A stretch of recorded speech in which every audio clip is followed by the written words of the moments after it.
Dahil tuwang-tuwa ako, no, at nahiyang sila dito sa pwesto nila dito.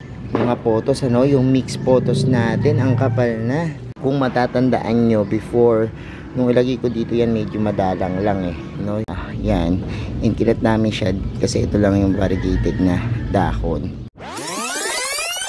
Hello everyone, this is Hermes Sinapi, Dino Park Eco Garden, and welcome back sa ating YouTube channel. And for today's video, meron lang ako i-flex sa inyong halaman kasi napansin ko, tuwang-tuwa ako, no, at nahiyang sila dito sa pwesto nila dito, no. Yan yung nasa background ko, yung ating nilagay dun sa old bicycle na plant rack, ano, kung natatandaan niyo yung ating dinisplay dito, no. At ngayon ang ganda-ganda na niya, no. Samahan niyo ako, pakita ko sa inyo na malapitan tong ating mga halaman na ito. Kaya kung ready na kayo mga ka-MVP, tutok lang po.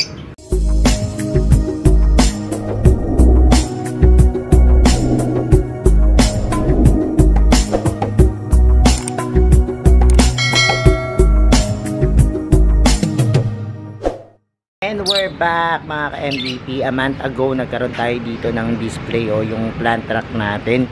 And ngayon, ang ganda, laki ng ginanda ng mga halaman dito, no, sa ating plant rack. And pakita ko sa inyo at tingnan natin kung ano yung mga halamang nahiyang dito. And ito na nga, bigyan ko kayo ng updates. Tingnan nyo naman yung mga plants natin dito, no. Ito yung ating mga halaman na nasa plant rack. Like for example, itong ating burl marks, no? Kita nyo, oh. Ang dami na niyan sumuloy. Ito yung aking mga photos, ano? Yung mix photos natin. Ang kapal na. Grabe, oh. Ang ganda ng pagkakapal niya. May mga old na leaves nga lang. Yan. And madali na yan tanggalin, no? Itong ating burl marks. Napakaganda, ang ganda ng mga dahon, no? Tingnan nyo pag variegated pala, no? Ang gaganda, no? Kapag nagkasama-sama, kaya lang dumadami na naman yung green nya, no? Tapos yung ating mga yan, Ecuadorian plants. Pero mas na-shock ako dito, no, sa isa na to. Napakaganda, ang laki ng ginanda nitong ating fern dito. Ito yung Boston fern na variegated. At kung matatandaan nyo, before, nung ilagay ko dito yan, medyo madalang lang eh, no, yung pagka dahon niya. Pero laking gulat ko na ganito na siya kaganda, oh. Look, napaka-lush na, no. Tapos ang ganda ng mga pattern ng dahon nito, oh.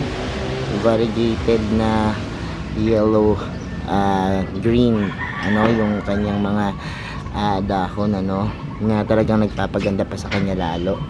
So, yun yung ang kapal-kapal na nito, no. And naisip ko tuloy na maglagay dito ng isang design na may kaugnayan dito sa mga fern, ano.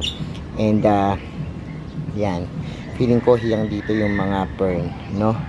And tingnan nyo naman itong ating photos, no. And grabe, ang lago na rin, ano. At trim ko lang yan ng konti. Siguro yung mga, ito siguro yung mga old na leaves, ano. Teka muna, kukuha mo tayo ng gamit para maitrim yung mga old leaves pati dito sa ating mga nakalagay dito. And ayan, magtitrim na tayo ngayon ng mga old na leaves. Yan, o, kita nyo. So, dun sa mga nakapanood ng arrangement ko, video natin, no, nung paggawa natin itong pang center table, kita nyo naman, oh, look, ang laki ng ginanda niya, no. And ayan, oh. So kapag halimbawang nabuhay na po yung ganyan nyo, ganito lang naman yung ginagawang maintenance dyan, ano. Ika-cut nyo lang yung mga old na leaves na namatay, no, or nabubulok. Katulad nito kasi, yan, medyo siksikan lang sila, kaya lang syempre gagawin natin is ititrim natin yung iba. Nahanap ko yung pinakasulog nito para doon natin i-cut, no. Ayan. And check. Yan, oh, look, para mayroon chance yung mga nasa ilalim na dumami, no. So ito yung merong mga parang green lang, no, yung plain na green, walang variegations. Tapos merong tayong yan, photos na marble queen and neon photos. Ang ganda talaga ng neon photos, promise. So, nakaka-add siya ng ganda, no. kapag isinama mo sa mga mabiberde kasi nagdadagdag siya ng kakaibang design, no? So eto na, and yan, pwede pang ikat yung mga nandiyan, kaya lang for the meantime ganyan lang muna siya, no? Para lash na lash lang. Tingnan nyo, ito yung pang center table na ginawa natin, and nawala lang yung forma ng pagkaroset pero buhay pa rin siya, no? At ang ganda, no? So sabi nung iba, bakit di yan mabuhay kasi puro nodes lang, no? Parang isang dahon lang, pero ang mga photos po talaga, basta may nodes yan at inilubog nyo, tutubo yan, ano? Tingnan nyo naman, napakaganda ng ating creations, ano? Pag ito mas lumago pa, kailangan lang i-trim yan, ano? Kita nyo. So yun lang, and pag-usapan natin, ano, kung ano yung pwesto niya, bakit siya hiyang dito. Ito po kasi morning sun yung tumatama sa kanya, tas filtered pa po, ano, pero enough na sunlight, sobrang liwanag dito, kaya na hindi nasusunog yung mga dahon, ano, dahil nga po filtered, kaya siguro sila dito hiyang. At the same time, yung pwesto na to kasi iba, yung ating gate papasok, yun yung welcome area. Madalas pong may tao dito sa may office namin, ano, so mas nakikita sila, no, unlike dun sa may ibang part ng garden, kung halimbawang nasa sulok, nasa ibang lugar, hindi sila mapapansin kagad, ano. Kaya ito alaga ng dilig, so once na natuyo na yung lupa niyan, didiligan. Tapos pag umuulan naman, naaanggihan itong isa na to, naanggihan dito, eto naman babasa ng ulan, ano. So hindi na tayo didilig kapag umuulan naman. So itong place na to talaga ideal talaga sa mga plants, ano, kasi yung pagsikat ng araw mula sa silangan, sila na kagad yung again, pansinin nyo, maglagay kayo dun sa nakaharap dun sa sinisikatan ng araw, yung morning sun na nakukuha, maganda yung magiging kahinat na ng mga plants, ano, kasi bukod sa yung morning sun hindi delikado sa halaman, safe and safe, pag tumama yan sa inyong mga plants sa umaga, nakukuha niya yung talagang nourishment, ano, mula sa pagluluto ng pagkain hanggang sa mga natatanggap na, no, kasi yung photosynthesis na tinatawag, kailangan po dyan ng sunlight, ano, para makagawa ng pagkain ng halaman. So ayan po yung ating plants, napakaganda. Ngayon pinakita ko lang, and ito bala ko sanang magtanggal na, no, kapag medyo meron ng mga nalalaglag na mga plants, bagong plants, maghiwalay tayo nito. Ang ganda ng variety, magpropagate tayo nitong ating napakaganda na to na halaman, ano, yung ating Boston fern.